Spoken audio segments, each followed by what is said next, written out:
ಅನುದಿನದ ಆಹಾರ ಮೇ 3 ಭಾನುವಾರ. ನಿಮ್ಮ ಶತ್ರುಗಳನ್ನು ಜಯಿಸಿರಿ. ವಿಮೋಚನಾ ಕಾಂಡ 17ನೇ ಅಧ್ಯಾಯ 11 ಮತ್ತು 12 ವಚನಗಳು.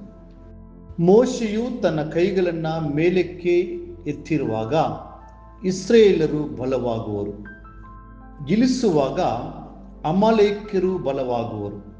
ಹೀಗಿರಲು ಮೋಶೆಯ ಕೈಗಳು ಭಾರವಾದದ್ದರಿಂದ ಆರೋನ ಊರರು ಒಂದು ಕಲ್ಲನ್ನು ತಂದಿಟ್ಟು ಅದರ ಮೇಲೆ ಅವನನ್ನು ಕೂಡ್ರಿಸಿ, ಬಲಗಡೆ ಒಬ್ಬನು ಎಡಗಡೆ ಒಬ್ಬನು ಅವನ ಕೈಗಳಿಗೆ ಆಧಾರ ಕೊಟ್ಟರು. ಆತ್ಮೀಕವಾಗಿ ಇಸ್ರಾಯೇಲರಾದ ನಮಗೆ ಸೈತಾನನನ್ನು ಜಯಿಸಿ ವಿಜಯೋತ್ಸವದಲ್ಲಿ ನಡೆಯಲು ಕರೆಯುವಿಕೆ ಬಂದಿದೆ. ಇಂದು ನಮ್ಮ ಕರ್ತನು ನಮಗೆ ಆ ಜಯವನ್ನು ಅನುಗ್ರಹಿಸುತ್ತಾನೆ. ಇಸ್ರಾಯೇಲರು ಕಾನಾನಿನ ಕಡೆಗೆ ಪ್ರಯಾಣಿಸುತ್ತಿದ್ದಾಗ ಅಮಾಲೇಕ್ಯರು ಅವರನ್ನು ಎದುರಿಸಲು ಬಂದರು. ಯೆಹೋಶುವನು ಸೈನಿಕರನ್ನ ಯುದ್ಧಕ್ಕೆ ಕರೆದೊಯ್ದನು. ಅದೇ ಸಮಯದಲ್ಲಿ ಮೋಶೆಯು ದೇವರ ಕೋಲನ್ನು ಹಿಡಿದುಕೊಂಡು ಬೆಟ್ಟದ ತುದಿಗೆ ಹೋಗಿ ಆಕಾಶದ ಕಡೆಗೆ ತನ್ನ ಕೈಗಳನ್ನ ಎತ್ತಿದನು. ಮೋಶೆಯ ಕೈಗಳು ಮೇಲೆತ್ತಿರುವವರೆಗೂ ಇಸ್ರಾಯೇಲರು ಗೆಲ್ಲುತ್ತಿದ್ದರು.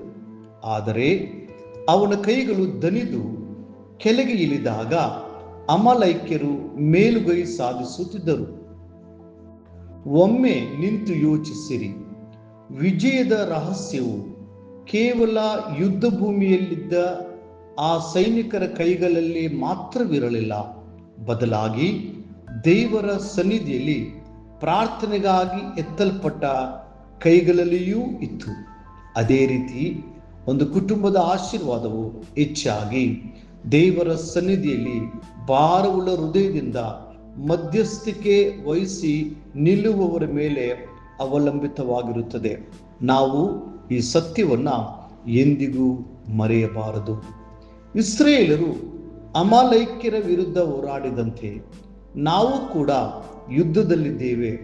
ನಾವು ಹೋರಾಡುವುದು ಮನುಷ್ಯ ಮಾತ್ರದವರ ಸಂಗಡವಲ್ಲ, ರಾಜತ್ವಗಳ ಮೇಲೆಯೂ ಅಧಿಕಾರಗಳ ಮೇಲೆಯೂ ಅಂಧಕಾರದ ಲೋಕಾಧಿಪತಿಯ ಮೇಲೆಯೂ ಆಕಾಶ ಮಂಡಲದಲ್ಲಿರುವ ದುರಾತ್ಮಗಳ ಸೇನೆಯ ಮೇಲೆಯೂ ನಾವು ಹೋರಾಡುವವರಾಗಿದ್ದೇವೆ.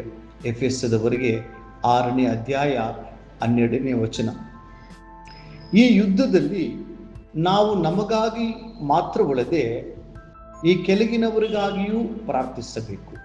ನಮ್ಮ ಕುಟುಂಬಗಳು, ನಮ್ಮ ಸಂಬಂಧಗಳು, ನಮ್ಮ ಸೇವಕರು ಮತ್ತು ನಮ್ಮ ದೇಶ.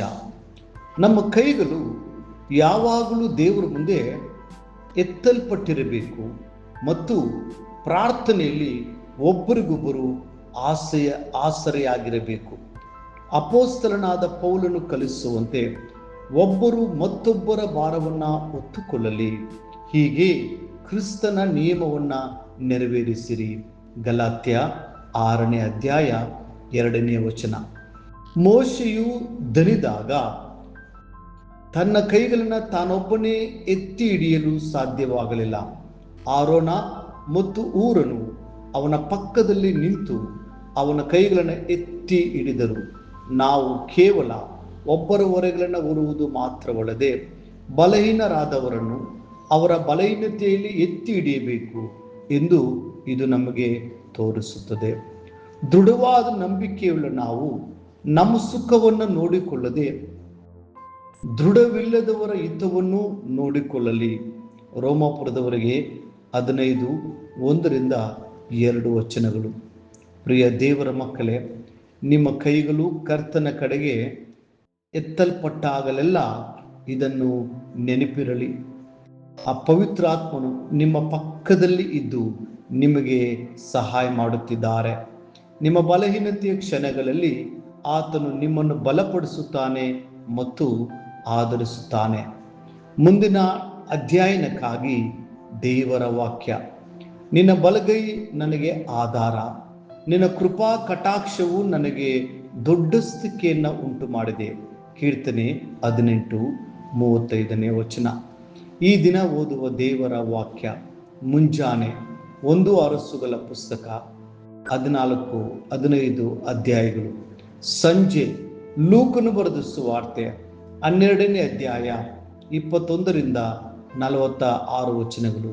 ದೇವರು ನಿಮ್ಮನ್ನು ಆಶೀರ್ವದಿಸಲಿ.